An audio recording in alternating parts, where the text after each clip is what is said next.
कहाँ रहे हैं, हम पटना में ही हैं, बेउर में पोस्टिंग हुई है। तो हाँ बिल्कुल बिल्कुल, क्लास मेरी रहेगी और अभी कुछ चीजें और तब आप लोगों को करवाऊंगा, चूंकि डेट आगे बढ़ गया ना, अब कोई हड़बड़ी है नहीं उस तरह की। तो जो टेस्ट का रहेगा ना संडे के संडे, तो उस दिन स्पेशल क्लास मैं लूंगा। तो ये अंतिम क्लास कहने के लिए है, क्या स्टार्ट कर दिया? हाँ, अंतिम क्लास कहने के लिए है, लेकिन साथ ही साथ जो है क्लासेस चलती रहेंगी। तो संडे के संडे जो टेस्ट है वो टेस्ट, उस टेस्ट में आप लोग अपीयर होइए। और सबसे इम्पोर्टेंट सेक्शन अभी यही है जो टेस्ट वाला सेक्शन है, क्लियर? तो थोड़ा स्टे कीजिएगा, पॉज।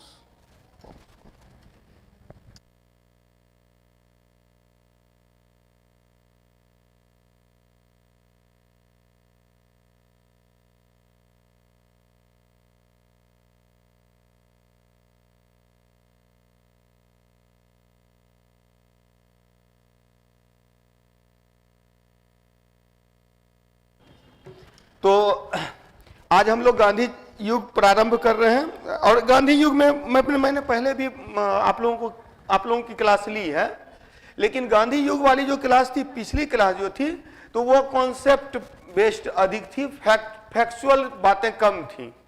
तो आज जो बाकी जो फैक्ट्स हैं उसको हम लोग कंप्लीट करते हैं।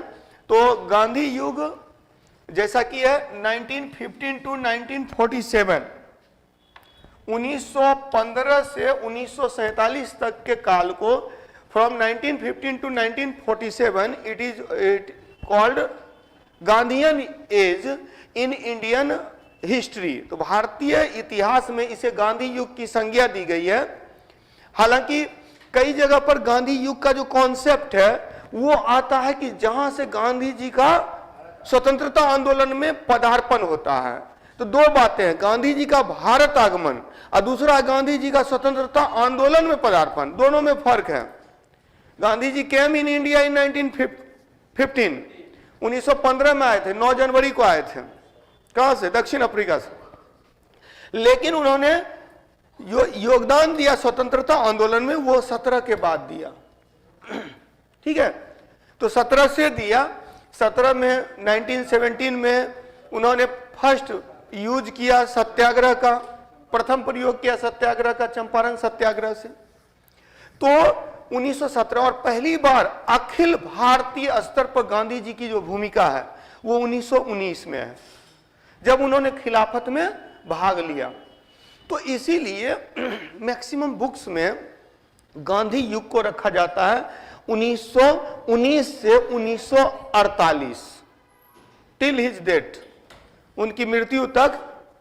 जब वो उनकी मृत्यु होती है, जब नाथूराम गोडसे द्वारा उनकी हत्या कर दी जाती है, तो after the death of Gandhi ji, Gandhian era ended, Gandhi युग का अंत होता है और तब नेहरू युग की शुरुआत होती है।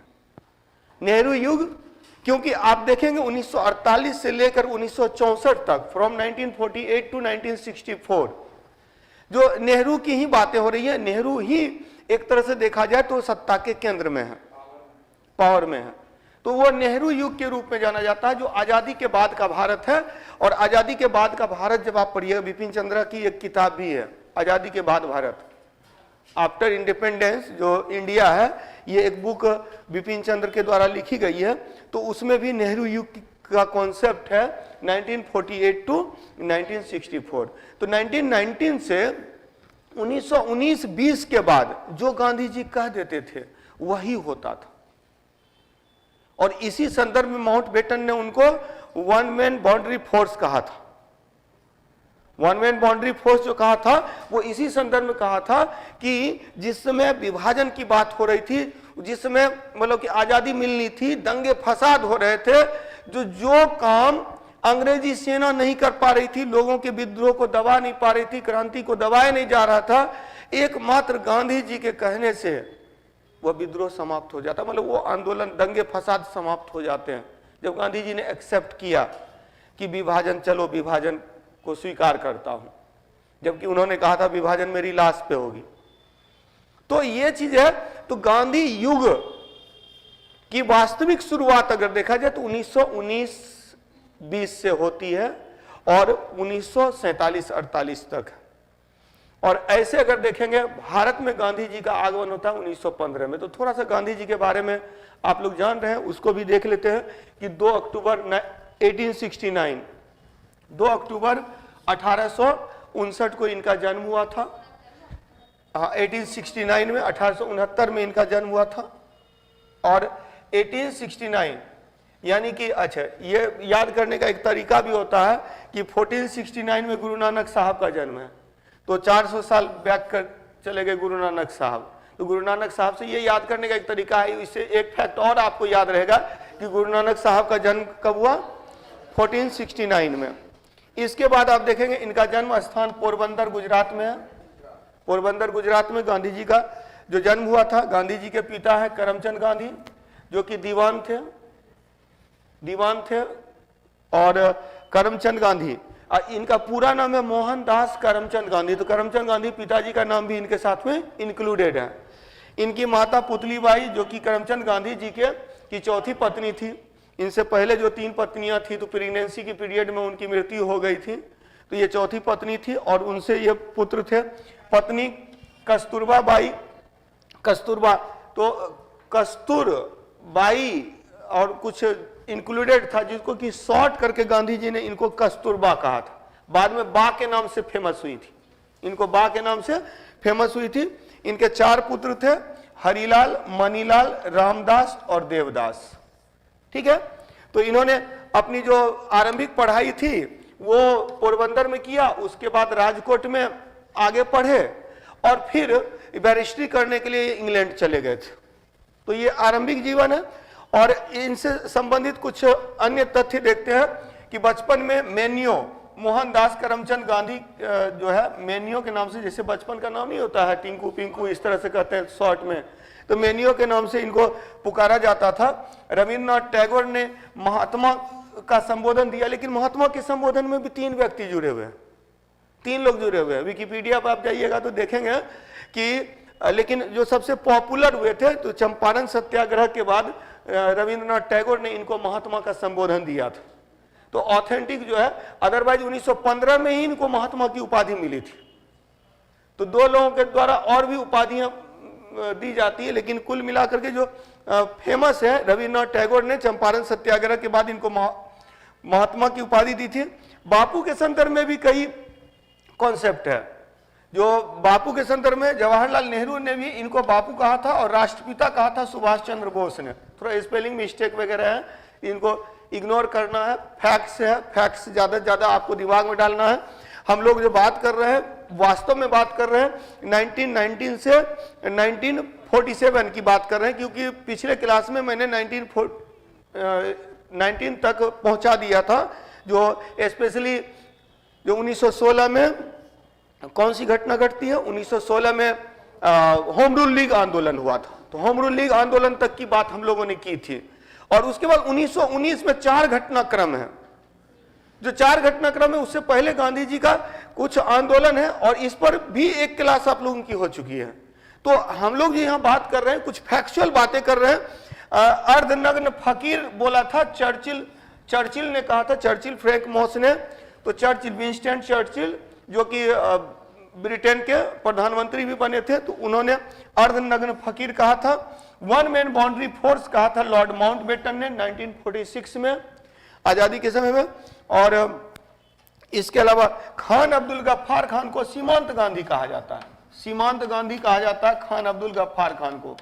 तो गांधी के मूल्यों पर चलकर के इन्होंने आंदोलन का नेतृत्व किया था। तो इनको खान अब्दुल गफ्फार खान को सीमांत गांधी के नाम से भी जाना जाता है। तो कुछ करेक्शन मैं करके ही पीडीएफ आप लोग को ग्रुप में सेंड करूंगा।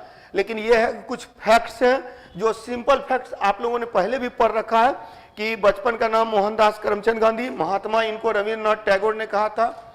और चंपारण सत्याग्रह के बाद बापू के नाम से जवाहरलाल नेहरू ने भी इनको संबोधित किया, राष्ट्रपिता के नाम से सुभाष चंद्र बोस। चर्चिल ने इनको अर्धनग्न फकीर कहा था, और 1 मैन बाउंड्री फोर्स कहा था माउंटबेटन ने। इसके बाद पढ़ाई और नौकरी के लिए तो लंदन से इन्होंने बैरिस्ट्री की, लंदन से बैरिस्ट्री की, वकालत की। और गुजरात के व्यापारी थे दादा अब्दुल्ला, ये दक्षिण अफ्रीका में थे, और वहीं पर एक केस के सिलसिला में इनको बुलाया था। 1893 में डरबन में वकालत के लिए 1 साल के लिए ये गए थे, कॉन्ट्रैक्ट साइन किया था, वहां गए थे। लेकिन वहां देखा कि काले गोरे का भेद हो रहा है, तो फिर ये क्या करते हैं कि काले लोग यानी भारतीय लोग जो है उनका नेतृत्व करते हैं। In the leadership of Gandhi ji के जो नेतृत्व में वहां सफलता मिली, और सत्याग्रह का प्रथम प्रयोग गांधी जी ने यहीं पे किया था, अफ्रीका में किया था। ठीक है, पीटर मरिट्जबर्ग स्टेशन पर अंग्रेजों ने धक्का देकर उतार दिया था, जो कहानी आप लोग खूब सुने हैं, जहां पर कि बोला जाता है कि एक थप्पड़ मारा तो दूसरा गाल भी बढ़ा दिया था। उसके बाद जो है सो इनके पास प्रॉपर टिकट था, फर्स्ट क्लास का टिकट रहने के बावजूद इनको, कि काले रहने के कारण, मतलब ये गोरे नहीं थे, अंग्रेज नहीं थे, इनको धक्का मार करके निकाल दिया गया था, सामान फेंक दिया गया था। इसके बाद 1894 में नेटाल इंडिया कांग्रेस का ये गठन करते हैं, नेतृत्व करते हैं, और कहाँ, अफ्रीका में। तो अफ्रीका में हालांकि आरंभिक पढ़ाई मैंने बताया था कि पोरबंदर से इनिशियल जो स्टडी होती है उस पर राजकोट जाते हैं, और फिर एट लास्ट ये बैरिस्ट्री करने के लिए लंदन जाते हैं। इसके बाद दक्षिण अफ्रीका में गांधी जी कितने वर्ष तक रहे थे? 21 वर्ष तक रहे थे। तो गांधी जी का इंग्लैंड जाना, Gandhi ji went to England in London and for study, तो पढ़ाई के लिए गए थे, बैरिस्ट्री करने के लिए गए थे, वकालत करने के लिए। And after the invitation of Abdullah, तो अब्दुल्ला के इन्विटेशन पर ये जाते हैं कहाँ, दक्षिण अफ्रीका जाते हैं। लेकिन दक्षिण अफ्रीका में इन्होंने क्या किया, सत्याग्रह का पहला प्रयोग किया था 1906 में, और 1909 में 1909 में उन्होंने हिंद स्वराज पुस्तक की रचना की थी। ठीक है, तो यहां पर याद रखेंगे 21 वर्ष तक रहे थे दक्षिण अफ्रीका में। सत्याग्रह शब्द का प्रथम प्रयोग किया था, सत्याग्रह का प्रथम प्रयोग किया था गांधी जी ने, कहां पे, अफ्रीका में 1906 में। रंगभेद के खिलाफ, जो रंगभेद के खिलाफ भारतीयों का पंजीकरण में उंगली का निशान, विवाह चर्च में हुए वो जायज, मतलब कि ये कुछ जो चीजें थी जिनके विरोध में इन्होंने क्या किया था, सत्याग्रह शब्द का प्रयोग किया था। एक तो रंगभेद हो रहा था, और रंगभेद के अंतर्गत यही था, भारतीय का पंजीकरण में उंगली का निशान जरूरी होता था, और विवाह चाहे वो पढ़े लिखे हो या ना हो, और दूसरे बात जो है सो विवाह जब चर्च में होगा वही जायज होगा, जो हमारे रीति रिवाज से जो विवाह हो रहा है वो जायज नहीं होगा। तो इन सब के खिलाफ इन्होंने क्या किया, सत्याग्रह किया। फिनिक्स आश्रम का निर्माण इन्होंने वहां किया था 1904 में। यही बोला जाता है कि पहला सत्याग्रह आश्रम था इनका, फिनिक्स आश्रम 1904 में बनाया। डरबन में इंडियन ओपिनियन समाचार पत्र निकाला था। ये कई बार पूछा हुआ क्वेश्चन है। इंडियन ओपिनियन किसके द्वारा संपादित है? गांधी जी के द्वारा संपादित है। दक्षिण अफ्रीका में गांधी जी के द्वारा संपादित है इंडियन ओपिनियन। और इसके अलावा टॉल्स्टॉय फार्म भी वहां स्थापित किया था। लियो टॉल्स्टॉय, रूस का लेखक जोहान्सबर्ग, ये थोड़ा सा इसको रहने दीजिए। तो टॉल्स्टॉय फार्म की भी स्थापना की थी, लेकिन पहला जो था फिनिक्स आश्रम था। फिनिक्स आश्रम जो यहां आकर गांधी जी ने सत्याग्रह आश्रम, कौन सा, साबरमती आश्रम की स्थापना की थी। तो इसके बाद नेक्स्ट हम लोग चलते हैं।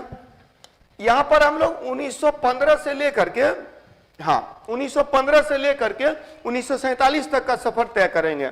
तो गांधी जी भारत में आने से पहले ही पॉपुलर हो चुके थे। Gandhi ji became popular before coming India. और इसका कारण क्या था? उन्होंने सत्याग्रह का सफल प्रयोग किया था, successful usages of satyagraha in South Africa, दक्षिण अफ्रीका। तो 1915 में जब ये आए तो इनका भव्य स्वागत हुआ, काफी भीड़ इकट्ठी हुई थी। लेकिन गोपाल कृष्ण गोखले इनके राजनीतिक गुरु थे। ये भी पता चला कब? गांधी जी की मृत्यु के बाद। एक बुक उनकी पब्लिश हुई थी नवजीवन पब्लिकेशन से, गोखले माय पॉलिटिकल टीचर। तब पता चला कि गांधी जी अपना राजनीतिक गुरु मानते थे। और उन्हीं के कहने पर उन्होंने 1915 में जब वो भारत आए तो डायरेक्ट स्वतंत्रता आंदोलन का नेतृत्व करना स्वीकार नहीं किया। वे जाकर के आश्रम बनाकर के साबरमती में रहते हैं और वहां से आंदोलन पर नजर रखते हैं और यहां के गतिविधियों को समझते हैं, कैसे सत्याग्रह का प्रयोग किया जाए, क्योंकि दक्षिण अफ्रीका की बात अलग थी, यहां की बात अलग है। तो दोनों कंडीशंस, मतलब अकॉर्डिंग टू जो कंडीशंस ऑफ इंडियन जो सब कॉन्टिनेंट, भारतीय उपमहाद्वीप, इसलिए हम लोगों को कहना चाहिए कि उस समय पाकिस्तान भी इसमें शामिल है, ठीक है। तो उस समय भारतीय क्षेत्र में, भारतीय भूभाग में जो स्थिति थी उनका उन्होंने पहले आकलन किया और तब तो ही केम इन इंडिया इन 1915 में भारत आए, और ये जो भारत आए ये 1915 में, तो 1915 में आए और ये 9 जनवरी 1915 को प्रवासी भारतीय दिवस के रूप में मनाया जाता है, सबको पता है। इन्होंने पहला आश्रम साबरमती में बनाया था भारत में। और इसके अलावा आप याद रखेंगे कि गांधी जी जब भारत आए थे तो वो उस समय विश्व युद्ध चल रहा था, प्रथम विश्व युद्ध 1914 से 1918 तक। और चूंकि ब्रिटिश सरकार जो थी वो लड़ रही थी किनके विरुद्ध, इटली जर्मनी जैसी तानाशाह ताकत के विरुद्ध। आपने देखा था 1905 में जापान ने रूस को हरा दिया था, और जापान भी तानाशाही ताकत उस समय थी। तो ऐसे में क्या हुआ कि एक तो था कि कुछ बातें याद रखेंगे कि इंग्लैंड पराजित हो सकता है, यह मानसिकता भी 1905 में बनी, जब एक छोटा सा राष्ट्र जापान जब उतने बड़े राष्ट्र रूस को हरा सकता है तो अंग्रेज भी पराजित हो सकते हैं। अंग्रेजों की अपराजयता खंडित हुई कि दे कैन बी डिफीटेड। तो इसके बाद आप देखेंगे कि 1914 से 18 के बीच जो विश्व युद्ध था, इस विश्व युद्ध का बहुत लोग लाभ उठाना चाहते थे, लेकिन गांधी जी ने देखा कि अगर हम अंग्रेजों को सहयोग करेंगे तो इसमें क्या होगा कि हमारे प्रति जो सकारात्मक भाव आएंगे अंग्रेजों के पास, जो पॉजिटिव थिंकिंग आएगी। सो ही हेल्प्ड, उन्होंने मदद किया। और खुद तो युद्ध पे नहीं गए, हिंसा के विरोधी थे, लेकिन इन्होंने प्रमोट किया लोगों को विश्व युद्ध में भाग लेने के लिए, अंग्रेजों का सहयोग करने के लिए, जिसके कारण से इनको भर्ती करने वाला सार्जेंट भी कहा गया था, भर्ती करने वाला सार्जेंट भी कहा गया था। और साथ ही साथ इनको उसी में ये क्या करते थे ना, फर्स्ट एड किट लेके चले गए, जिनको जो घायल होते थे उनकी मदद करते थे। तो इनको जो है इसमें योगदान के कारण से इनको कैसर हिंद की उपाधि भी दी गई थी। तो कैसर हिंद की उपाधि जो 1915 में दी गई थी गांधी जी के इन्हीं कार्यों की वजह से, ठीक है। और गांधी जी के राजनीतिक गुरु थे गोपाल कृष्ण गोखले। गोपाल कृष्ण गोखले, थोड़ा सा वही फॉन्ट मिसिंग है तो वो सब थोड़ा मेन ये कर लीजिएगा।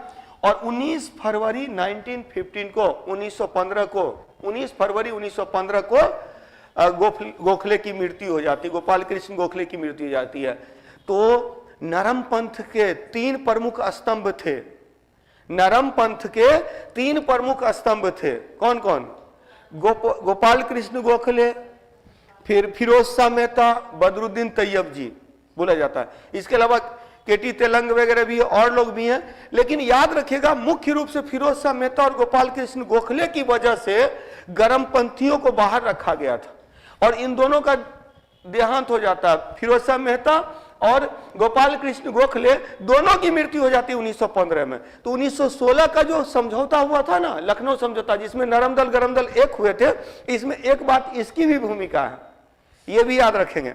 क्योंकि एनी बेसेंट और तिलक, ये दोनों जो का सहयोग, इन दोनों का सहयोग जो है वो नरम दल और गरम दल को मिलाने में महत्वपूर्ण रहा। और इसमें चूंकि कि जो कट्टर नरमपंथी नेता थे, उन दोनों की मृत्यु हो जाती है 1915 में, फिरोज शाह मेहता और गोपाल कृष्ण गोखले। गोपाल कृष्ण गोखले गांधी जी के राजनीतिक गुरु थे।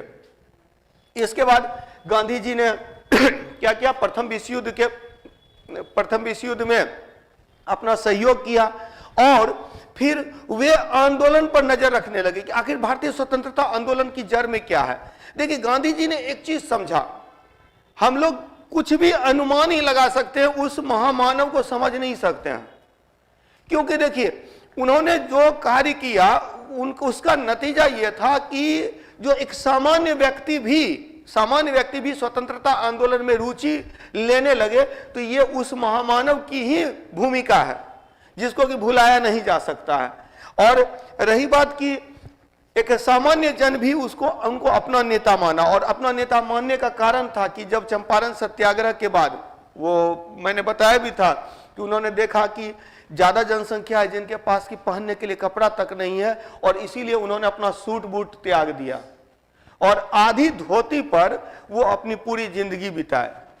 तो ये जो गांधी जी की विचारधारा, अब क्या हुआ कि वो कहीं भी जाते थे तो लोगों को जो कपड़े जिनके पास उपलब्ध नहीं है उनको भी लगता था कि अपने टाइप का आदमी है। और दूसरी बात, इसी संदर्भ में हालांकि चर्चिल ने अर्धनग्न फकीर कहा था उनको, तो ये भी बातें हैं। और तब वो चंपारण सत्याग्रह में भाग लेते हैं। उनका पहला आंदोलन जो था भारत में वो चंपारण सत्याग्रह है। तो भारत में गांधी जी का प्रथम सत्याग्रह कौन सा था?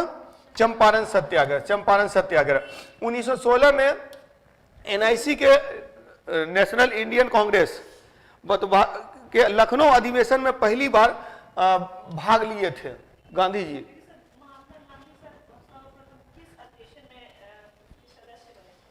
सदस्य बने थे किसमें? लखनऊ अधिवेशन में इन्होंने भाग लिया था। नहीं, सदस्य नहीं बने इसमें, चूंकि अभी तो वो ये से दूर है ना, तो ज्यादा संभावना, अगर जैसे ऑप्शन आता है तो उसमें ज्यादा संभावना 1917 होनी चाहिए, कलकत्ता अधिवेशन 1901 में तो हो सकता है, कोई दिक्कत नहीं है। इसीलिए मैं बोलता हूं कि फैक्ट्स आप लोगों को ज्यादा जानकारी है तो वो डायरेक्ट बोल दीजिए ना, वो पूछने की जरूरत नहीं है। हाँ नहीं, डायरेक्ट बोल देते कि सर 1901 में, नहीं तो कोई दिक्कत नहीं, वो 1901 भी हो सकता है, उससे कोई दिक्कत नहीं। मैंने पहले भी कहा आप लोगों को कि कुछ फैक्ट्स जो होते हैं ना, फैक्ट्स इतने ज्यादा फैक्ट्स हैं उतना तो दिमाग में रख पाना पॉसिबल नहीं है। और यही कारण है ये पीपीटी का कॉन्सेप्ट क्यों आया है। पीपीटी का कॉन्सेप्ट इसीलिए आया, पहले होता था कि हम लोग ये रखते थे, पोडियम रखते थे, मटेरियल सामने में रहता था, कॉन्सेप्ट बताते जाते थे, फैक्ट लिखाते जाते थे, इस तरह से पढ़ाई होती थी। अब तो क्या है कि रट्टा मार टीचर हो गए हैं, रट करके आ जाते हैं और रट करके खूब अच्छा बकवास करते हैं, यूट्यूब पे फेमस हो जाते हैं। नहीं तो यही चीज ना, ये पढ़ाई का तरीका बदल गया है। अब आपको थिंकर नहीं बनाया जाता, आपको रटाया जाता है। और यही कारण है कि रटंत विद्या में रेलवे निकाल सकते हैं आप, सिविल सर्विस नहीं निकाल सकते हैं। सिविल सर्विस में कॉन्सेप्ट चाहिए। क्या?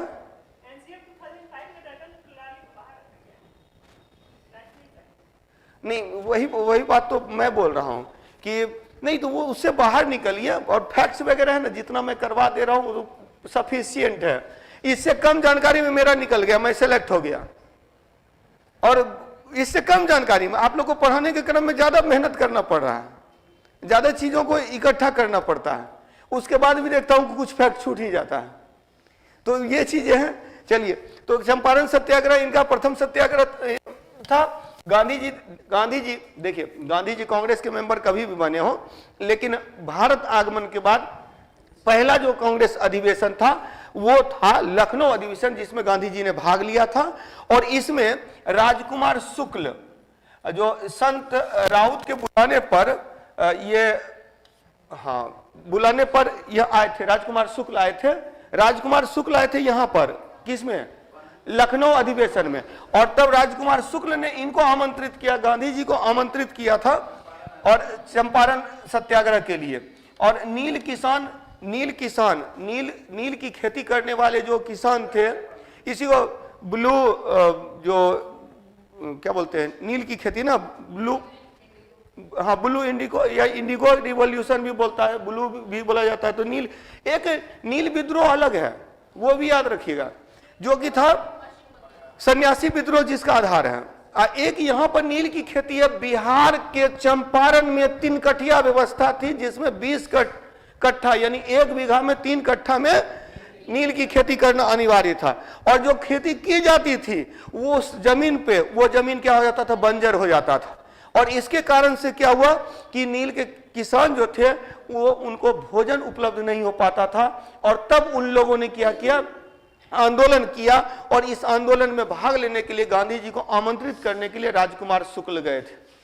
और तब यहां पर देखिएगा कि पहली बार बिहार आगमन होता है 10 अप्रैल 1917 को पटना मुजफ्फरपुर होते हुए यहां पहुंचे और यहीं पर जेबी कृपलानी इनके साथ हो गए थे। जब मुजफ्फरपुर से जा रहे थे तो वहां पहुंच रहे थे चंपारण, तो जेबी कृपलानी इनके साथ हो गए थे। राजेंद्र प्रसाद, डॉक्टर राजेंद्र प्रसाद, इन लोगों ने सहयोग किया और तब इनको इजाजत नहीं मिली। हालांकि इनको जो है तो इजाजत नहीं मिली थी, तो इसके बावजूद जब पहुंचे तो लास्ट में इनको गिरफ्तार भी किया गया था, लेकिन बाद में जो परिस्थितियां थी उन परिस्थितियों की वजह से इनको छोड़ दिया गया।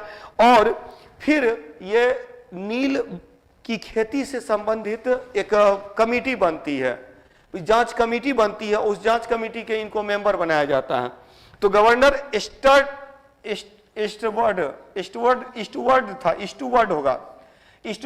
जांच कमेटी बनी थी और इस जांच कमेटी के मेंबर बने थे गांधी जी।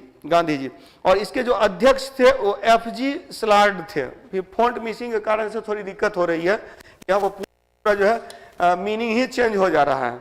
चलिए तो ठीक है। चंपारण सत्याग्रह में गांधी जी ने भाग लिया और चंपारण सत्याग्रह के बाद शुरू के 3 आंदोलन, ये हम लोग पहले भी चर्चा कर चुके हैं कि 1917-18 और 17-18 में एक तो हो गया चंपारण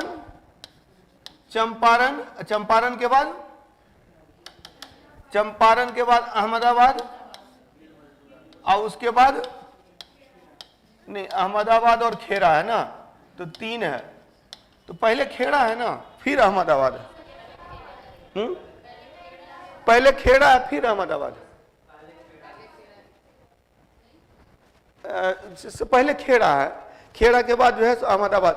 ठीक है, तो 3 आंदोलन है। एक तो क्या है चंपारण, अहमदाबाद। हालांकि जो शुरू हुआ ना आंदोलन वो अहमदाबाद पहले शुरू हुआ, लेकिन गांधी जी जो नेतृत्व करते हैं वो खेड़ा के बाद करते हैं। तो इसमें याद रखेंगे 15 मार्च 1918 को प्लेग फैल गया था और प्लेग फैलने के कारण से क्या हुआ कि जो भी अहमदाबाद में मिल मजदूर थे वो मिल मजदूर क्या कर रहे थे।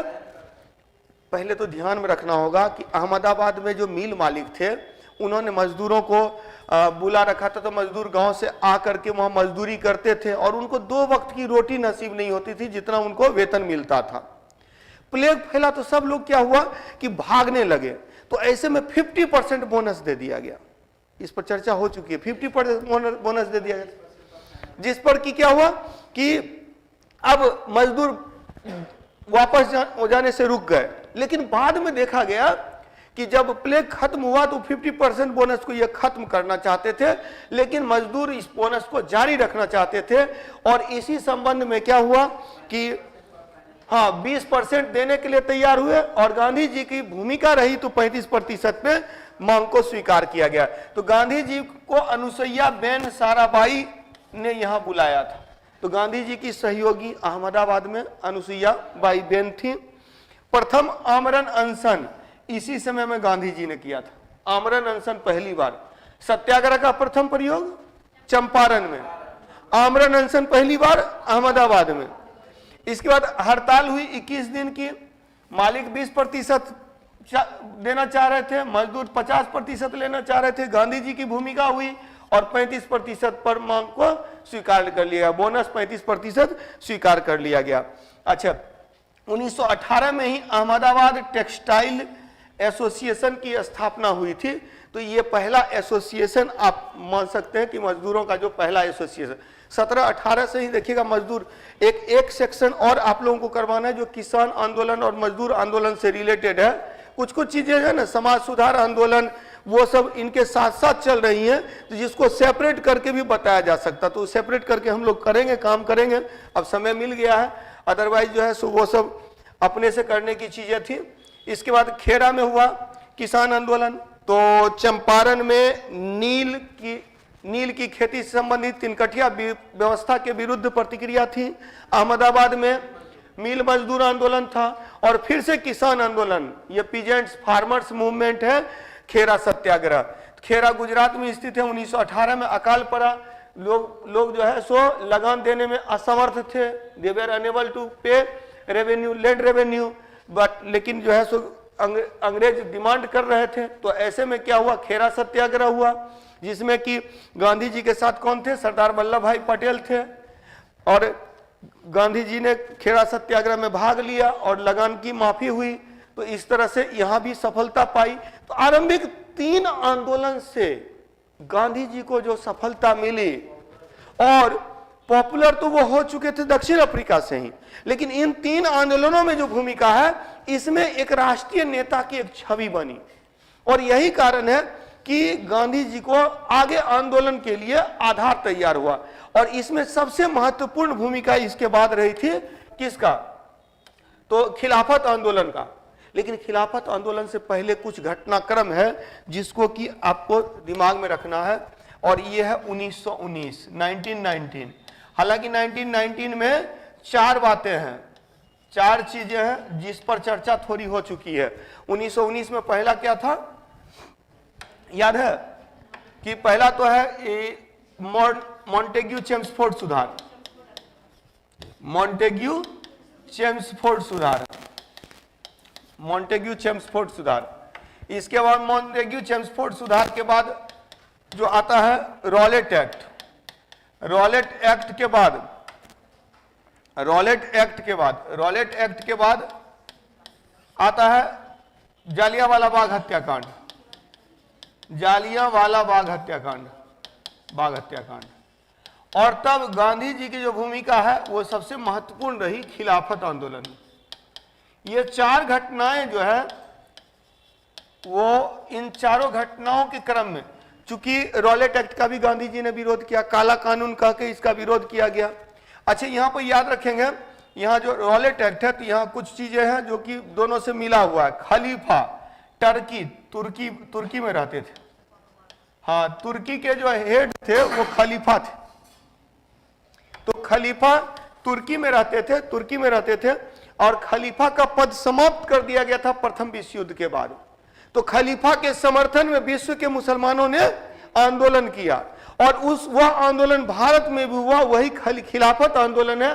और खिलाफत आंदोलन में गांधी जी ने भाग लिया, और गांधी जी ने इस खिलाफत आंदोलन, खिलाफत ऑल इंडिया खिलाफत कमेटी बनी, उसके मेंबर बने। गांधी जी चाह रहे थे कि हिंदू मुस्लिम एकता स्थापित हो, आंदोलन भारत में मजबूत हो।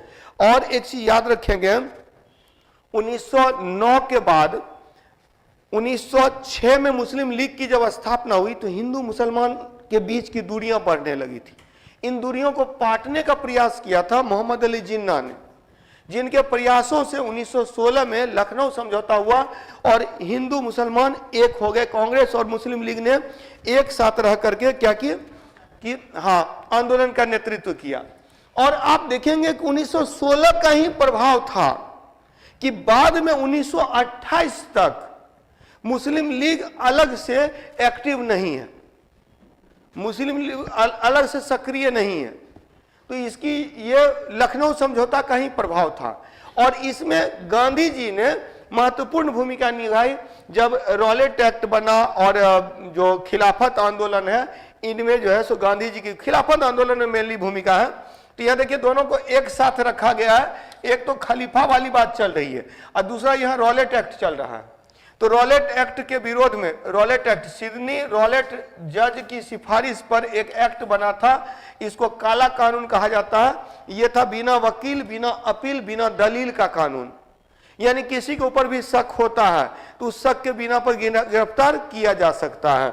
तो ये जो है, और इसी संदर्भ में कहा, अमृतसर में, अमृतसर के जो स्थानीय नेता थे डॉक्टर सैफुद्दीन किचलू और डॉक्टर सत्यपाल, इन दोनों को गिरफ्तार कर लिया गया था, जिनके विरोध में जालियांवाला बाग में लोग सक्रिय हुए। यह कुछ पॉइंट्स है। देशव्यापी हड़ताल हुआ। गांधी जी ने काला कानून कहा किसको, रॉलेट एक्ट को।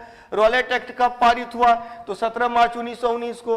हालांकि डेट वेट मैंने कभी याद नहीं किया, कोई भी डेट यहां पर है ना, मैंने कभी याद नहीं किया, और क्वेश्चन बन जाते रहे। तो बहुत लोग याद करके रखते हैं, तो याद करने का अपना अपना ये है। कभी क्वेश्चंस वगैरह इस तरह के नहीं आना है तो छोड़ देना है, 150 में 150 थोड़े ना बनाना है। तो ये भी थोड़ा सा याद रखिएगा। तो इसीलिए बहुत ज्यादा क्या है कि एक फैक्ट याद करने के चक्कर में पता चला 2-3 फैक्ट छूट गया, 2-3 कॉन्सेप्ट छूट गया, फैक्ट नहीं बोलिए, कॉन्सेप्ट छूट गया, तो वो नुकसानदेह होता है। तो 17 मार्च 1919 को रॉलेट एक्ट पास हुआ, काला कानून, और अप्रैल में क्या हुआ, इसका देशव्यापी विरोध हुआ। और बताइए घटनाक्रम, जो जालियांवाला बाग हत्याकांड है वो कब का है? 13 अप्रैल 1919। हाँ, उसके डेट से भी क्वेश्चन आता है, तो वो डेट भी लोगों को रटा गया है, 13 अप्रैल 1919। दूसरी बात है कि 13 अप्रैल को, तो स्वाभाविक बात है रॉलेट एक्ट उससे पहले आया होगा। तो ये थोड़ा सा सोचने वाली बात है कि जो ऑप्शन आपके पास रहेंगे ना, उस ऑप्शन से भी आंसर बन जाता है। अगर by the way Rowlatt act में डेट ही पूछ दिया, नहीं याद है, लेकिन 4 ऑप्शन जो है उस 4 ऑप्शन से आप कर सकते हैं। दूसरी बात, तो यहां पर देखेंगे कि गांधी जी ने इसे काला कानून कहा। डॉक्टर सत्यपाल और सैफुद्दीन किचलू 2 मेन लीडर थे, जो पंजाब में इनका काफी प्रभाव था, लेकिन इनको गिरफ्तार कर लिया गया था रॉलेट एक्ट के तहत। और तब क्या हुआ, इनके विरोध में जालियांवाला बाग में लोग इकट्ठे हुए थे। और यहां पर क्या है कि पंजाब में सैनिक शासन लगाया गया था, पंजाब में सैनिक शासन लगाया गया था। इसके हेड जनरल डायर को बनाया गया था। और डॉक्टर ये क्या बोलते हैं, जनरल डायर ने 13 अप्रैल 1919 को बैसाखी पूर्णिमा के दिन, जब लोग ज्यादातर लोग आए थे, पर्व मनाने आए थे, बैसाखी का पर्व मनाने आए थे, वो जालियांवाला बाग में इकट्ठे थे। वहीं पर देखिएगा अक्सर क्या होगा ना कि जो मेला वेला लगता है ना, तो उसमें कुछ लोग नेता लोग सक्रिय हो जाते हैं, कुछ अपने समर्थक के साथ जाकर के वहीं पर रैली करने लगते हैं, तो ज्यादा से ज्यादा लोग उनकी बात सुन पाए। तो कुछ उसी तरह का उद्देश्य था यहाँ कि सैफुद्दीन किचलू और डॉक्टर सत्यपाल के फेवर में लोगों को इकट्ठा करना था। और यहीं पर जब जनरल डायर ने आदेश दिया, जो फायरिंग का आदेश दिया, इसमें माना जाता है कि 1000 से ज्यादा लोग मारे गए। हालांकि ऑफिशियल रिपोर्ट कम है, ऑफिशियल रिपोर्ट जो है वो कितना है, हाँ 400 के आसपास ऑफिशियल रिपोर्ट है, लेकिन 1000 लोग ज्यादा मारे गए थे। वायसराय उस समय चेम्सफोर्ड थे, ये भी क्वेश्चन आता है। चेम्सफोर्ड वाला तो मैंने आप लोग को बताया भी था कि 1905 से 10 में थे मिंटो द्वितीय, 10 से 16 में है हार्डिंग द्वितीय, 16 से 21 में है चेम्सफोर्ड, 21 से 25 में,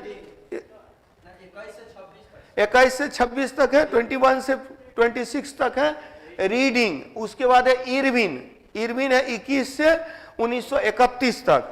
उसका वेलिंगटन 1931 से 1934 तक, 1931 से 34 तक, और 1934 से 1943 तक, 1934 से 1943 तक इसमें हो जाता है लिनलिथगो। और 43 से 47 तक है वेबेल, और 47 से 48 है माउंटबेटन, और 48 से 50 तक है सी राजगोपालाचारी। इसमें 2-3 पॉइंट याद रखिएगा। अंतिम गवर्नर जनरल सी राजगोपालाचारी, अंतिम अंग्रेज गवर्नर जनरल माउंटबेटन, अंतिम गवर्नर जनरल सी राजगोपालाचारी। फिर मैं क्या बोल रहा हूं, मैं तो वही बात बोल रहा हूं। अब इसी को कान ऐसे पकड़िए, लेकिन पकड़ यही कान रहे हैं, ठीक है, कुछ नहीं। इसीलिए तो मैंने कहा अंतिम गवर्नर जनरल पूछेगा तो सी राजगोपालाचारी, अंतिम अंग्रेज गवर्नर जनरल पूछेगा तो लॉर्ड माउंटबेटन, स्वतंत्र भारत का प्रथम गवर्नर जनरल पूछेगा तो माउंटबेटन, और स्वतंत्र भारत का अंतिम पूछेगा तो सी राजगोपालाचारी। लेकिन स्वतंत्रता के पूर्व अंतिम गवर्नर जनरल पूछेगा तो फिर वही माउंटबेटन। तो ये सब क्वेश्चंस रहते हैं। चलिए, तो अब रविन्द्रनाथ टैगोर ने नाइटहुड, ये जालियांवाला बाग कांड का विरोध हुआ। मदन मोहन मालवीय की अध्यक्षता में एक कमेटी बनी, तो अंग्रेजों ने कमेटी बनाया हंटर कमेटी, और भारतीयों ने कमेटी बनाया मदन मोहन मालवीय कमेटी। और दोनों में से देखिएगा अंग्रेजों ने लिपापोती कर दिया, उनके घटना को, मतलब कि उनकी उसकी आलोचना नहीं की, जबकि कांग्रेस द्वारा इसकी घोर आलोचना की गई। बाद में देखिएगा कि जब जनरल डायर जाता है इंग्लैंड तो उसका स्वागत किया जाता है, उसको पुरस्कृत किया जाता है, उसको स्वॉर्ड ऑफ ऑनर दिया जाता है। तो इस सब का विरोध हुआ। भारत में। रविन्द्रनाथ टैगोर ने नाइटहुड की उपाधि वापस लौटा दी थी, सर की उपाधि का त्याग कर दिया, सर और नाइटहुड की उपाधि का त्याग कर दिया। लॉर्ड लिटन के समय सर और राय बहादुर उपाधि दिया जाता था, ये एक पॉइंट याद रखिएगा। लॉर्ड लिटन के समय में सर और राय बहादुर जैसी उपाधियां देनी प्रारंभ हुई थी भारत में, तो ये उपाधि को वापस कर लिया था। गांधी जी ने कहा कि हिमालय से भी बड़ी गलती है। शंकर नारायण संकरण यहाँ पर है, तो शंकर नारायण ने वायसराय की कार्यकारिणी समिति से इस्तीफा दे दिया था, और जांच कमेटी में जो इसकी जांच कमेटी थी उसके 8 सदस्य बने थे, जिसमें 5 अंग्रेज थे और 3 भारतीय थे। वो हंटर कमेटी बनी थी ना जांच के लिए, तो इसमें 8 सदस्य थे जिसमें 5 अंग्रेज और 3 भारतीय थे। और ये जनरल डायर जिसने इस घटना को अंजाम दिया था, इसकी हत्या 20 वर्ष के बाद किसने किया था? ऊधम सिंह ने किया था। ऊधम सिंह ने इंग्लैंड जाकर किया था, जनरल डायर की हत्या 1940 में किया था। सारा कुछ हर्षई दीर्घई सब गड़बड़ है यहाँ। चलिए कोई बात नहीं है, मेन है कि फैक्ट को दिमाग में रखना है। इसके बाद खिलाफत की घटना भी 1919 की घटना है। खिलाफत के आंदोलन में जो मेरा जो नोट्स जो मैंने कल पढ़ाया था वो वाला जो है सो पीडीएफ खुल ही नहीं रहा है, जिसकी वजह से मुझे दूसरे पीडीएफ से काम चलाना पड़ रहा है। तो इसी कारण से जो पिछली वाली जो क्लास थी उसको मैं कंटिन्यू न करके दूसरी क्लास को कंटिन्यू कर रहा हूँ, लेकिन ठीक है, फैक्ट ढेर सारे फैक्ट्स आ जा रहे हैं, अच्छी बात है। अब देखिए, खिलाफत आंदोलन खलीफा तुर्की में होता था, तुर्की में, और इस्लाम का प्रमुख होता था। तुर्की के विघटन के बाद खिलाफत को भी भंग कर दिया गया। भारत में अली बंधु जो थे, शौकत अली और मोहम्मद अली, इन्होंने खिलाफत आंदोलन का नेतृत्व किया। महात्मा गांधी जी ने इनका सहयोग किया। मोहम्मद अली जिन्ना, मदन मोहन मालवीय दोनों विरोध किए थे। ये एक पॉइंट यहाँ इंपॉर्टेंट है। मोहम्मद अली जिन्ना और मदन मोहन मालवीय ने खिलाफत आंदोलन का विरोध किया था। ये बहुत ही महत्वपूर्ण पॉइंट है, क्योंकि देखिए, मोहम्मद अली जिन्ना का मानना था कि जो विचारधारा अभी तक जिन्ना की जो विचारधारा थी ना, वो भारतीय वाली विचारधारा, मतलब यहाँ पर देखिए, ये इस्लाम की ओर, मतलब कि एक तरह से देखा जाए तो हिंदू मुसलमान को एकजुट करने का प्रयास इनका रहा था। लेकिन बाद में देखा गया कि इतने प्रयासों के बाद भी मुसलमानों की उपेक्षा जब की गई 1928 में, तब जाकर के ये मोहम्मद अली जिन्ना विद्रोही हो जाते हैं। और तब देखिएगा कि इस कहा चुनाव में सीट तो 1937 में कम आया, 1928 की बात मैं बता रहा हूं। 1925 में आरएसएस की स्थापना होगी, राष्ट्रीय स्वयंसेवक संघ की स्थापना हुई थी। और 1928 में क्या हुआ, 1925 में हुई थी, 1928 में नेहरू रिपोर्ट सौंपा गया था। तो यहीं पर क्या हुआ कि आरएसएस एक राष्ट्रवादी संगठन था, जो कि धर्म से नहीं बल्कि राष्ट्र के रूप में, देखिए सबका थॉट अपने आप में सही है। यहां पर देखिए, कई बार लोग क्या होता है ना कि जिन्ना का सपोर्ट करते हुए आरएसएस का विरोध करने लगते हैं, कई बार होता है कि आरएसएस का सपोर्ट करते हुए जिन्ना का विरोध करने लगते हैं। लेकिन ये दोनों चीजें, दोनों मतलब कि एकांगी विचारधारा है, क्या कि दोनों का सोच अपने जगह सही है, ना वहां जिन्ना ही गलत है ना ही आरएसएस गलत है। आप इसी चीज को आपको समझना है। तो आप जब प्रशासक बनते हैं तो एकांगी विचारधारा से दूर रहते हैं। जो आप देखिएगा, मतलब कि जो बीच का जो कॉन्सेप्ट है, नहीं जो सही है कहने का अर्थ, देखिए पॉजिटिव वे में लेके जाइएगा तो आप किसी का विरोध नहीं कीजिएगा। हाँ, किसी की आलोचना करने का मतलब कई बार क्या होता है ना, आलोचना भी होता है, समालोचना होता है, तो इस चीज को समझना पड़ेगा। इसीलिए गांधी जी का विरोध कर दिए, मोहम्मद अली जिन्ना का विरोध कर दिए, आरएसएस का विरोध कर दिए। तो ये जब आप विरोध का कॉन्सेप्ट रखते हैं तो आप सही से उसको नहीं जान रहे हैं, और जब जानेंगे, आप सही से जानेंगे ना, तो उसका समर्थक हो जाएंगे। एक बड़ी अच्छी कोई मूवी आई थी, चक्रव्यूह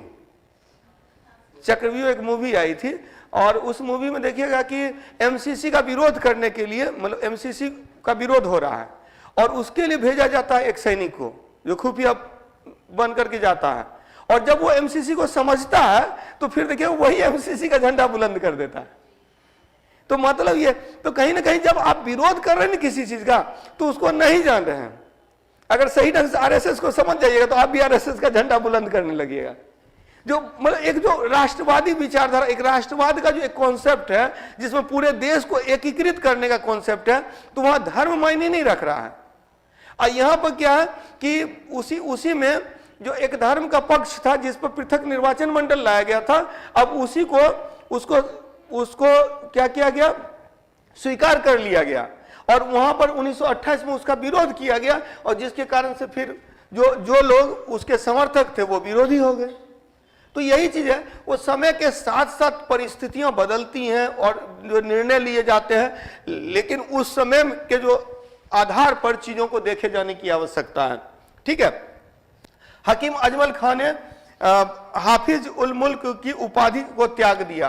तो हाफिज उल मुल्क की उपाधि हकीम अजमल खान ने त्याग दिया और महात्मा ये किस समय, खिलाफत के सपोर्ट में, और मोहम्मद अली जिन्ना और मदन मोहन मालवीय दोनों ने इसका विरोध किया था। एक नया पॉइंट जो शायद कम लोग जानते हैं तो उसको याद रखना है, खिलाफत आंदोलन के बाद इसके बाद असहयोग आंदोलन आया। तो यहाँ असहयोग आंदोलन में ये ठीक से दिख नहीं रहा है, लेकिन इसको मैं एक एक पॉइंट बता दे रहा हूं। असहयोग आंदोलन की शुरुआत कब से होती है, तो 1 अगस्त 1920 तिलक की मृत्यु के साथ, आफ्टर द डेथ ऑफ तिलक की मृत्यु के बाद तिलक स्वराज फंड बनाया गया, जिसमें 1 करोड़ बहुत जल्द इकट्ठा हो गए थे और एक विशेष अधिवेशन, कलकत्ता के विशेष अधिवेशन में जिसकी अध्यक्षता लाला लाजपत राय ने की थी सितंबर 1920 में, इसमें इसको असहयोग आंदोलन के प्रस्ताव को स्वीकार किया गया। महात्मा गांधी जी का विरोध, देखिए एक चीज और है कि असहयोग आंदोलन के संदर्भ में मतलब कि इस समय CR दास ने महात्मा गांधी जी का विरोध किया था। ये CR दास वही है जो बाद में स्वराज पार्टी बना लेते हैं मोतीलाल नेहरू के साथ मिलकर के।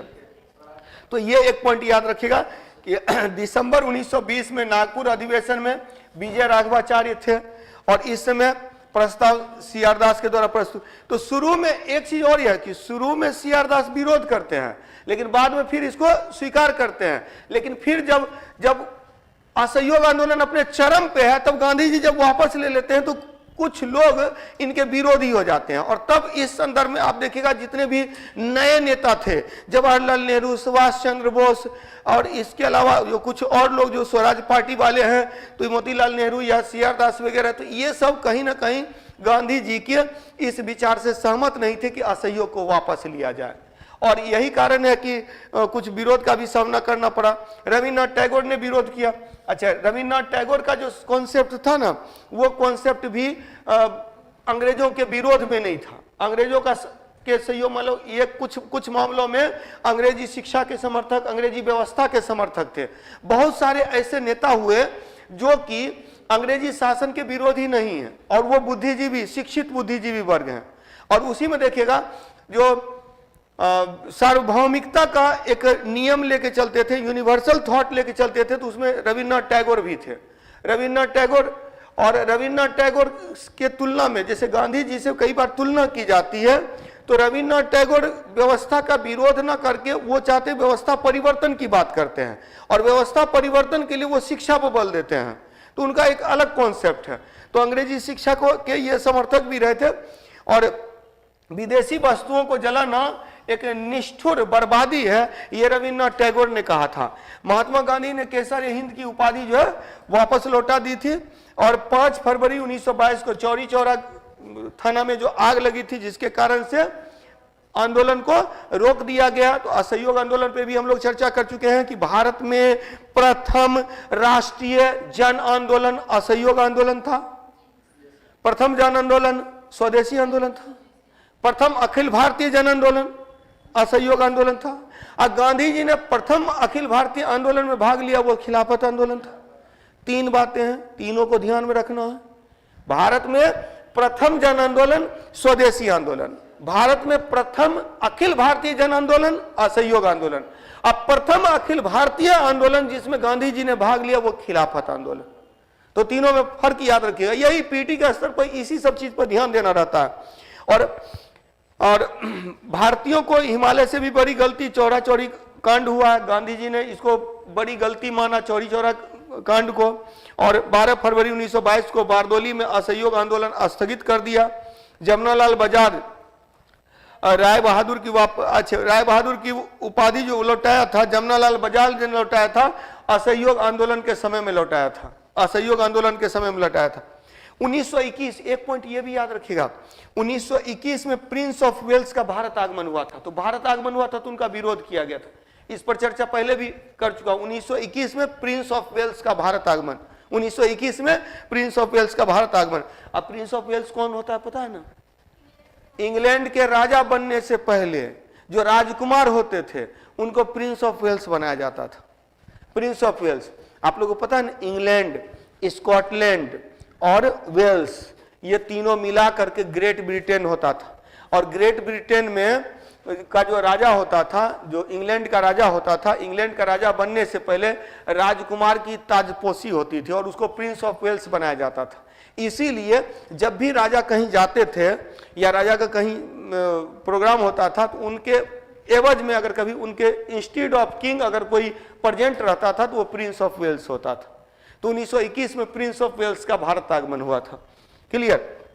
और उसके बाद अच्छा यहाँ पर कुछ पॉइंट्स है कि 1916 में BHU की स्थापना, 1920 में अहमदाबाद में गुजरात विद्यापीठ की स्थापना हुई, अलीगढ़ में जामिया मिलिया की स्थापना हुई इस्लामिया की, और 1921 में काशी विद्यापीठ, बनारस में काशी विद्यापीठ की स्थापना हुई। तो कुछ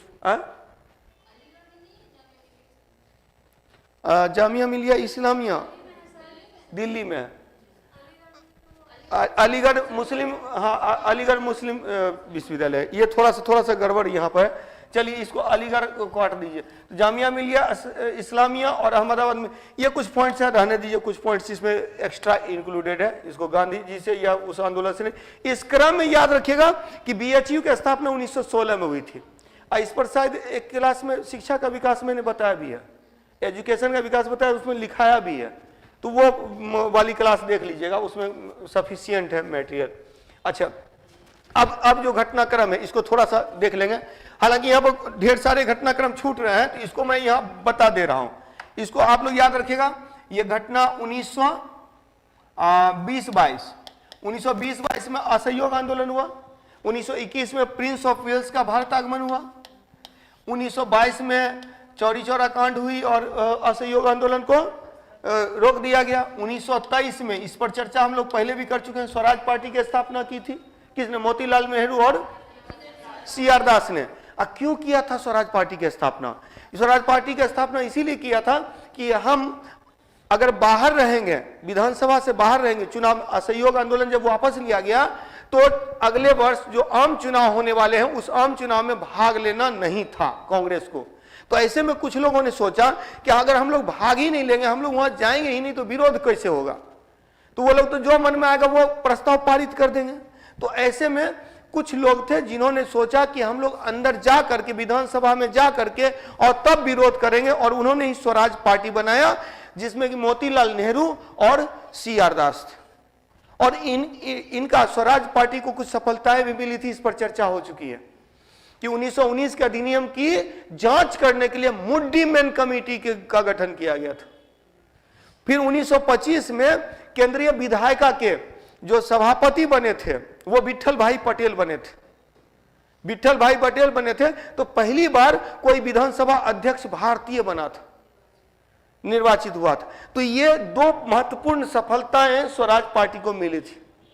और स्वराज पार्टी ने फिर अपना विरोध किया तो जन समर्थन भी व्यापक हुआ, लेकिन बाद में फिर कांग्रेस ने जो अपना ये निर्णय त्याग दिया तो फिर स्वराज पार्टी का कोई औचित्य नहीं था। जब कांग्रेस भाग लेगी तो फिर स्वराज पार्टी वाले तो सब कांग्रेस वाले ही थे, तो फिर स्वराज पार्टी का बाद में अस्तित्व खत्म हो जाता है। 1924 में गांधी जी जो थे बेलगाम अधिवेशन की अध्यक्षता किए थे, और 1925 में जो है कानपुर में सरोजिनी नायडू जो पहली भारतीय महिला तो थी 1917 में, एनी बेसेंट, कलकत्ता अधिवेशन। अब पहली भारतीय महिला जो कांग्रेस की अध्यक्ष बनी थी तो 1925 में कानपुर अधिवेशन में, ये भी याद है कानपुर अधिवेशन क्या। और वो कलकत्ता अधिवेशन 1917 में कलकत्ता अधिवेशन में पहली महिला अध्यक्ष एनी बेसेंट, और पहली भारतीय महिला अध्यक्ष 1925 में कानपुर अधिवेशन में। और 1925-26 फिर 1927 आता है जब साइमन कमीशन का गठन किया गया था। साइमन कमीशन का गठन, अच्छा, ब्रिटिश प्रधानमंत्री स्टेनली द्वारा 1927 में साइमन कमीशन का गठन किया गया था। एक भी भारतीय नहीं थी, इसलिए इसको व्हाइट कमीशन कहा गया, श्वेत कमीशन कहा गया। लॉर्ड इरविन के सुझाव पर इसमें किसी भी भारतीय को नहीं रखा गया था, जैसा कि मान्यता है। 7 सदस्य थे, जिसका अध्यक्ष जॉन साइमन थे, इसीलिए साइमन कमीशन बोला गया। 3 फरवरी 1928 को साइमन कमीशन का मुंबई आगमन हुआ। पंजाब के लाहौर आगमन पर लाला लाजपत राय ने इसका बहिष्कार किया। लाला लाजपत राय की मृत्यु लाठीचार्ज सॉन्डर्स ने आदेश दिया था। जो पुलिस इंचार्ज था सॉन्डर्स ने आदेश दिया था। लाला जी पर लाठीचार्ज किया गया, लाला जी की मृत्यु हो गई, और तब भगत सिंह और उसके साथियों ने जाकर के सॉन्डर्स की हत्या कर दी। जबकि पता है भगत सिंह बहुत बड़े गांधीवादी नेता थे। बहुत बार देखिएगा मोहल्ला में बहुत शांत रहने वाला भी, लेकिन दोस्ती यारी में चल देता है।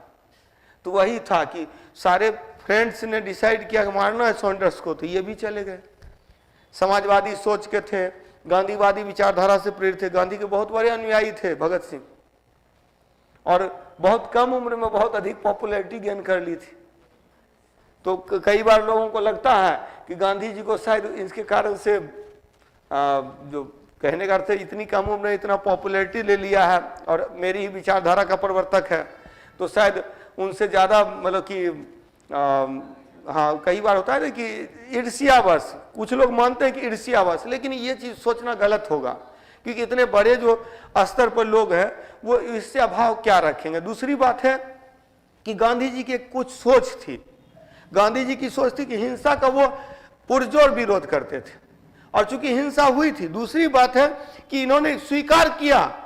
अब लोग बोलते हैं कि भगत सिंह को गांधी जी बचा सकते थे, उन बेवकूफों के लिए ये जानकारी आवश्यक है कि भगत सिंह को भगत सिंह ही बचा सकते थे। भगत सिंह ने खुद फांसी पर चढ़ना स्वीकार किया था। इवन कि वो चाहते थे, वो उनको लगता था कि मैं जब फांसी पर चढ़ जाऊंगा तो एक विरोध होगा, भारतीय क्रांति कर देंगे, और इस विरोध की आग में जो है सो अंग्रेजी शासन समाप्त हो जाएगी।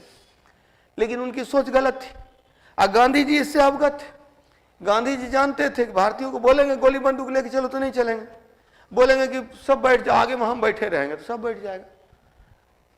कहने का अर्थ है कि ये नब्ज होता है, जननेता बनने का एक नब्ज होता है, जिसको कि गांधी जी ने पकड़ लिया था, और यही कारण है कि उनका जो नेतृत्व था वो उसी तरह से था। ये आंदोलन कर रहे हैं, लेकिन देख रहे हैं कि आंदोलन कमजोर पड़ रहा है, तो आंदोलन को समाप्त कर दे रहे हैं, उसका कोई औचित्य नहीं।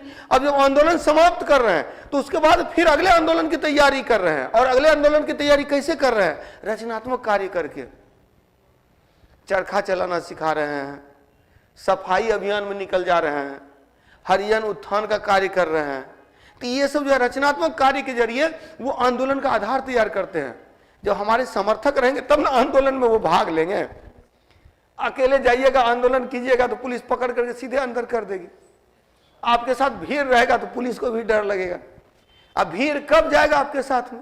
जब भीड़ को एहसास होगा कि आप उसके नेता हैं। तो यही चीज गांधी जी रचनात्मक कार्य करके अपना नेतृत्व, मतलब अपने नेतृत्व का जनाधार जो है मतलब कि बना रहे थे। तो यही चीज जानना जरूरी है। अब चलिए, तो साइमन कमीशन, अच्छा साइमन कमीशन, पहली बात तो ये याद रखना है 1919 का मॉन्टेग्यू चेम्सफोर्ड सुधार भारतीय परिषद अधिनियम की 10 वर्षीय समीक्षा होनी थी, और यह समीक्षा कब होनी थी? 1929 में। तो इस समीक्षा के लिए जो एक कमेटी बनना था वो कमेटी 1927 में ही बना, इसी को साइमन कमीशन कहते हैं।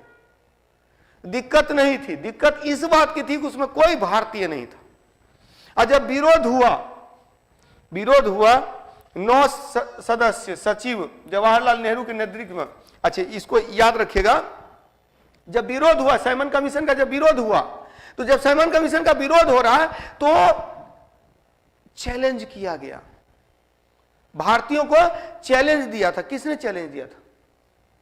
लॉर्ड बर्कनहेड ने चुनौती दी कि आप कोई ऐसा कानून बना के दिखाइए जिसमें आप सबकी सहमति हो, और तब चैलेंज को स्वीकार किया किसने? मोतीलाल नेहरू। यही है, यह जवाहरलाल नेहरू गलत है। मोतीलाल नेहरू के नेतृत्व में 9 सदस्य, अच्छा इसका सेक्रेटरी बने थे, सचिव बने थे जवाहरलाल नेहरू। तो यहां याद रखिएगा, मोतीलाल नेहरू अध्यक्ष थे। 9 सदस्य वाली एक सर्वदलीय बैठक बुलाई गई और एक रिपोर्ट तैयार किया गया जिसको नेहरू रिपोर्ट कहते हैं 1928 में। तो साइमन कमीशन के बाद नेहरू रिपोर्ट प्रस्तुत किया गया। इस नेहरू रिपोर्ट के विरोध में मोहम्मद अली जिन्ना ने 14 सूत्री फॉर्मूला प्रस्तुत किया, जिन्ना का 14 सूत्री फॉर्मूला। और तब अंग्रेजों ने कहा, देखा मैंने तो कहा था आप लोग एकजुट नहीं हो सकते हैं, ये पड़ गया, फूट पड़ गया। अगर 14 सूत्री फॉर्मूला नहीं प्रस्तुत किया जाता तो इसको मानने के अलावा अंग्रेजों के पास उपाय नहीं था, लेकिन यही हुआ। और तब जब इसको नेहरू रिपोर्ट को नहीं माना गया, तब कांग्रेस का अधिवेशन होता है, लाहौर अधिवेशन 1929 में, जिसकी अध्यक्षता जवाहरलाल नेहरू ने की, लाहौर में, किस रावी नदी के किनारे। और इसी में पूर्ण स्वराज का नारा दिया गया। तो 1929 में लाहौर अधिवेशन में पूर्ण स्वराज की मांग की गई, जवाहरलाल नेहरू ने तिरंगा फहराया। अच्छा, 1922 में गांधी जी ने डोमिनियन स्टेट की मांग की थी, पता है कि नहीं? डोमिनियन स्टेट की मांग की थी। और 1929 में जवाहरलाल नेहरू ने स्वराज की मांग की, पूर्ण स्वराज। ये बहुत इंपॉर्टेंट है। इंपॉर्टेंट इसीलिए है, डोमिनियन स्टेट का मतलब होता है कि हेड जो रहेगी ब्रिटिश सरकार, शासन ही रहेगी, बाकी सब में स्वतंत्रता। लेकिन ब्रिटेन की महारानी को हम लोग अपनी महारानी मानते। ये था डोमिनियन स्टेट। आज भी डोमिनियन स्टेट है इंग्लैंड, ये न्यूजीलैंड और ऑस्ट्रेलिया, वो डोमिनियन स्टेट है आज भी। तो ये गांधी जी ने डिमांड की थी और इसको कांग्रेस ने एक्सेप्ट कर लिया था, इसको नेहरू ने एक्सेप्ट कर लिया था। लेकिन 1929 के बाद कांग्रेस का एक ही लक्ष्य हो गया, पूर्ण स्वराज। अब पूर्ण स्वराज से नीचे नहीं चाहिए था कुछ भी। हालांकि 1940 में अगस्त प्रस्ताव, 1942 में क्रिप्स मिशन, 1943 में 45 में बेबेल योजना।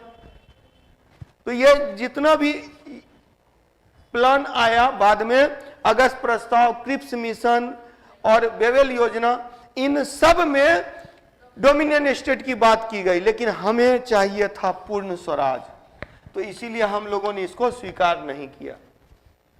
और जिन्ना तो समझ ही नहीं पाए, इसीलिए कह रहे हैं कि इन सब में ढेर सारे पाकिस्तान छिपे हुए थे। लेकिन जिन्ना को 1940 के बाद केवल पाकिस्तान शब्द चाहिए था, और जो पाकिस्तान शब्द नहीं था, और यही कारण है कि उसने क्या किया, मोहम्मद अली जिन्ना के द्वारा इसका भी समर्थन नहीं किया गया। तो ये सब अस्वीकार कर दिए गए।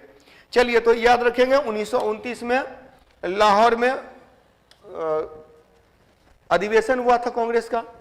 अच्छा, इसके बाद 1929 के बाद 1930 से 34 तक सविनय अवज्ञा आंदोलन है।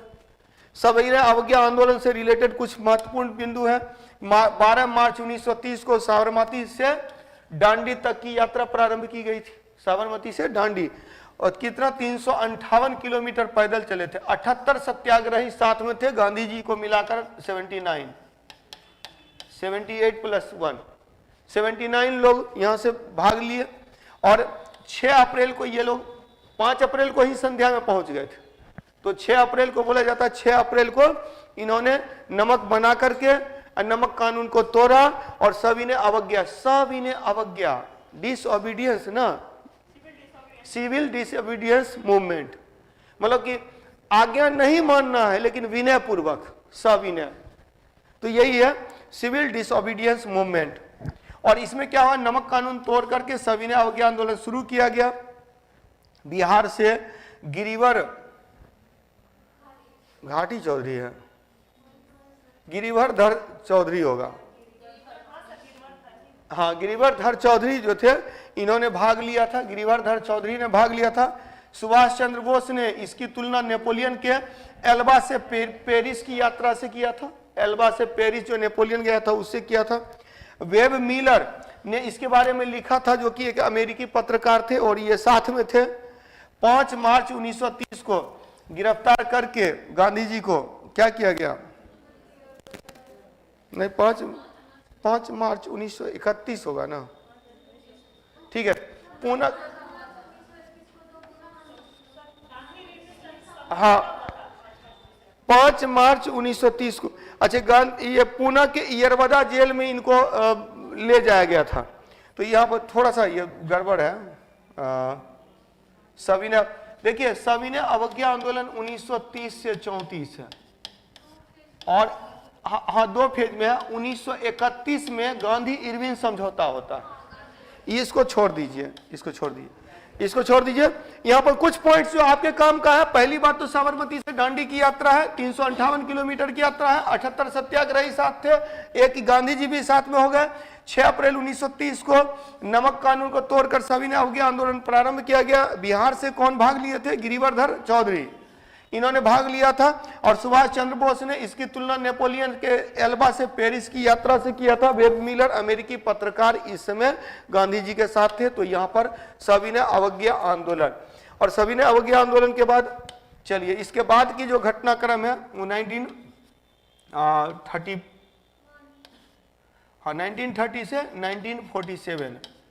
तो इसमें जो घटनाएं हैं, तो एक काम और हम लोग करेंगे कि 1930 से 47 तक की जो घटनाक्रम है, इसमें याद रखेंगे कि कई बार क्वेश्चन क्या होता है, क्वेश्चन एकदम करेक्ट एक साथ का 4 ऑप्शन दे देता है और आपको क्रम से सजाने के लिए आता है। ये यूपीएससी का भी फेवरेट क्वेश्चन रहा है, बीपीएससी का भी रहा है। और यहां आप देखेंगे 1929 का जो लाहौर अधिवेशन है, उस लाहौर अधिवेशन के बाद असहयोग आंदोलन प्रारंभ होता है। लेकिन इसी बीच में 1931 में क्या होता है, गांधी इरविन समझौता होता है। और गांधी इरविन समझौता के बाद तब फिर हाँ, अच्छा इससे पहले एक और चीज होती है, सविनय अवज्ञा आंदोलन के साथ साथ गोलमेज सम्मेलन भी होता है, प्रथम गोलमेज सम्मेलन। अब प्रथम गोलमेज सम्मेलन के बाद गांधी इरविन समझौता, गांधी इरविन समझौता के बाद फिर द्वितीय गोलमेज सम्मेलन, और द्वितीय गोलमेज सम्मेलन के बाद पूना पैक्ट। अब पूना पैक्ट के बाद फिर क्या होता है, हाँ सविनय अवज्ञा आंदोलन फिर से शुरू किया जाता है। 1934 में सविनय अवज्ञा आंदोलन का कोई मतलब ही नहीं रह जाता है। 1934 में सविनय अवज्ञा आंदोलन का कोई मतलब नहीं रह जाता है, क्योंकि जो आंदोलन था वो धीमा पड़ चुका था। अभी नहीं देखे, कोरोना की स्थिति आई तो शुरू में कोरोना का बड़ा वैल्यू था, लेकिन धीरे धीरे वैल्यू घट गया। तो घट गया तो लोगों को तो कुछ उसी तरह से होता है। आंदोलन जिसमें शुरू होता है तो आंदोलन के प्रति लोगों का जो भाव रहता है वो हाँ पॉजिटिव रहता है, एग्रेसिव रहता है। लेकिन धीरे धीरे आंदोलन का कुछ इम्पैक्ट नहीं पड़ रहा है सही से, गांधी जी रोक रहे हैं, फिर से शुरू कर रहे हैं। तो इसके कारण से क्या हुआ कि 1934 में इसको सदा के लिए समाप्त कर दिया गया, मतलब कि रोक दिया गया। और तब फिर लेकिन यहां पर देखेंगे कि साइमन कमीशन के बाद अंग्रेजों की रणनीति क्या रही, गोलमेज सम्मेलन। और इस गोलमेज सम्मेलन का जो प्रभाव था वो दिखता है कहां पर, तो ये दिखता है 1935 के भारत सरकार अधिनियम पर। 1935 का भारत सरकार अधिनियम, और इसी भारत सरकार अधिनियम में गांधी जी ने क्या किया था, 1935 के 1935 के भारत सरकार अधिनियम में क्या किया गया, अंग्रेजों ने भारतीयों को संतुष्ट करने का अधिकतम प्रयास किया। और इस समय जो बातें लाई गई थी यही भारतीय संविधान का आधार बनी। तो भारतीय संविधान में मोर देन 70% भाग जो था वो भारत सरकार अधिनियम का शामिल किया गया था। चलिए तो इतना ही रखते हैं, इसलिए कि अब टेस्ट दीजिए आप लोग। और जो चीजें मैं तैयार करके लाना चाह रहा था वो तो हुआ नहीं, फिर भी क्लास लेनी थी तो इस कारण से क्लास कंप्लीट करवा दी गई। तो लेकिन कल वाली जो क्लास थी ना उसको हम लोग कंटिन्यू करेंगे, और उसको कंटिन्यू करेंगे तो वो इन्फॉर्म कर दिया जाएगा। हाँ नहीं करवा दूं, करवा 30 से 47 ही नहीं, वो जो 1918 से जो हम लोग किए ना 18 तक, तो 1919 से लेकर के 1947 तक जिस तरह से कल का जो पीडीएफ चला था वो पीडीएफ एक और चला दूंगा, लेकिन उसमें थोड़ा टाइम लगेगा। मतलब मेरे तरफ से देखिए ये पहले ही मैंने कंप्लीट कर दिया है, ये एक्स्ट्रा आप लोगों को क्लास दे रहा हूं क्योंकि मैंने कहा है कि क्वेश्चंस आपको अगर पकड़ना है तो घटना चक्र की बुक से आप कर सकते हैं, कवर कर सकते हैं, वो सफिशिएंट है। हाँ नॉलेज के लिए, हाँ वही है कि इसका बेनिफिट आपको ऑप्शनल वालों को ज्यादा मिलेगा, जो मेंस के स्तर पर ऑप्शनल में आपको मदद मिलेगी जो हिस्ट्री वाले रहेंगे, प्लस मेंस के स्तर पर जीएस ऑप्शनल में भी आपको मदद मिलेगी।